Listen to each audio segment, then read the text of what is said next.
ছাত্ৰীৰ নগ্ন photo viral কৰি আৰক্ষীৰ জালত তিনি কিশোৰ ছাত্ৰ মহানগৰী এখন আশাৰী বিদ্যালয়ত সংঘটিত এই ঘটনা একেখন বিদ্যালয় একাদশ শ্ৰেণীৰ এগৰাকী ছাত্ৰীৰ ভাইৰেল কৰিছিল নগ্ন ফটো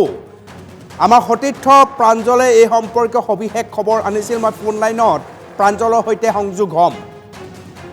আমাৰ সাংবাদিক প্ৰাঞ্জল একে শ্ৰেণীৰ তিনি সতীৰ্থ ছাত্ৰীগৰাকীৰ ফটো মফ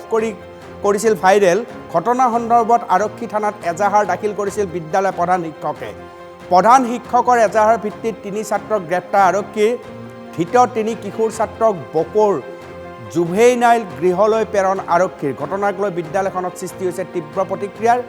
বিদ্যালয়লৈ মোবাইল আনিব নোৱাৰিব বুলি জিলা প্ৰশাসনে দিছিল নিৰ্দেশ প্ৰশাসনৰ নিৰ্দেশৰ পিছত কেনেকৈ বিদ্যালয়লৈ মোবাইল আনিছিল ছাত্ৰকেইজনে ইয়াক ডাঙৰ প্ৰশ্ন এতিয়া কোন বিদ্যালয়খন হৈছে বকৰ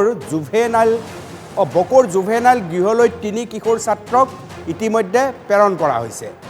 এটা বিদ্যালয় ব্যক্তিগত খণ্ডৰ নে চৰকাৰী বিদ্যালয় আমি বিদ্যালয়ৰ নাম উল্লেখ কৰিব নোখোজো কাৰণ দুজন কিশোৰে ভুল কৰাৰ অৰ্থ এটো হ'ব নোৱাৰে যে আটাইবিলাক বিদ্যালয়খনে প্ৰশ্নৰ মুখামুখি হ'ব গতিকে বিদ্যালয়ৰ নামৰ প্ৰয়োজন নাই কিন্তু এখন ব্যক্তিগত খণ্ডৰ বিদ্যালয় নে চৰকাৰী বিদ্যালয় এই শব্দটো জনাৰ নিশ্চয় প্ৰয়োজন আছে কিন্তু কেনেধৰণে এক প্ৰকাৰ ডিজিটেল মাফিয়াই আমাক গ্ৰাস কৰিবলৈ লৈছে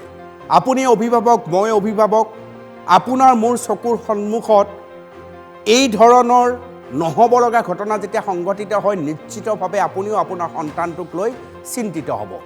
সেইবাবে আমি অনুৰোধ কৰোঁ যে প্ৰতিজন অভিভাৱকে নিজৰ সন্তানৰ সৈতে বন্ধুত্বপূৰ্ণ সম্পৰ্ক ৰাখিবলৈ চেষ্টা কৰক যাতে সকলো কথা আপোনাক খুলি ক'ব পাৰে ছাত্ৰীৰ নগ্ন ফটো ভাইৰেল কৰি আৰক্ষীৰ জালত তিনি কিশোৰ ছাত্ৰ ভাবক আপোনালোকে আমি যদি বাতৰিটো আকৌ চাওঁ প্ৰধান শিক্ষকৰ এজাহাৰৰ ভিত্তিত তিনি ছাত্ৰক গ্ৰেপ্তাৰ কৰিছে আৰক্ষীয়ে ঘটনাক লৈ বিদ্যালয়খনত সৃষ্টি হৈছে তীব্ৰ প্ৰতিক্ৰিয়াৰ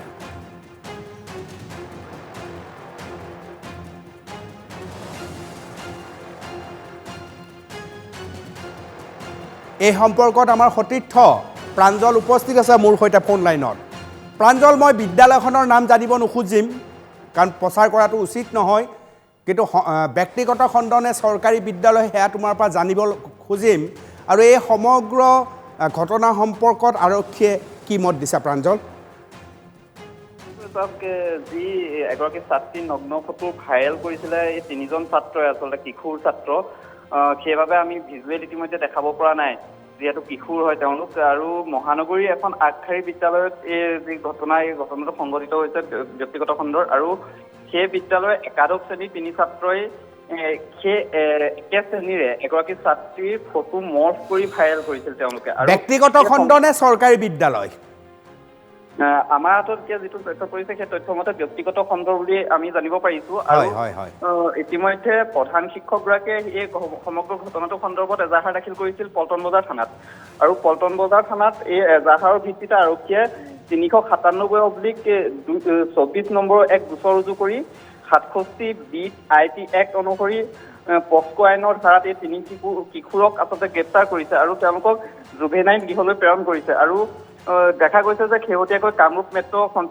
মিছন সঞ্চালকে এটা নিৰ্দেশনা দিছে যে বিদ্যালয়লৈ ছাত্ৰ ছাত্ৰীয়ে কোনো ধৰণৰ মোবাইল ফোন বা অন্যান্য যিসমূহ সামগ্ৰী সেই সামগ্ৰীবোৰ নিব নোৱাৰিব কিন্তু তাৰ পিছতো এনেধৰণৰ ঘটনা সংঘটিত হোৱাৰ পিছত এতিয়া আচলতে এক প্ৰকাৰে যিসকল অভিভাৱক আছে অভিভাৱকসকলতো তেওঁলোক আচলতে চিন্তিত হৈ পৰিছে কিয়নো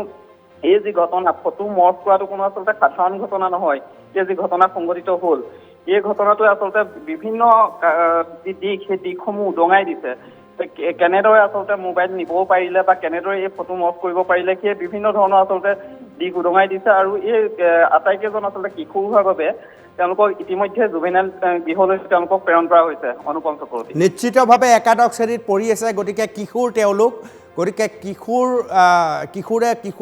বয়সে এনেকুৱা ভুল কৰে কিন্তু এই ধৰণৰ ভুল বোধ কৰোঁ ঘৰত এটা পৰিৱেশৰো প্ৰশ্ন তাত থাকি যায় যি নহওক এনে ঘটনা কিশোৰৰ মাজত হ'ব নালাগে কিশোৰীৰ মাজত যদি এনে ঘটনা হয় ই অপৰাধলৈ পৰিণত হ'ব আৰু এদিন ই ভয়ংকৰ কথা লৈ গুচি যাব। গতিকে এনে খবৰ যিমান নাহক সিমানে আমাৰ সমাজৰ বাবে ভাল।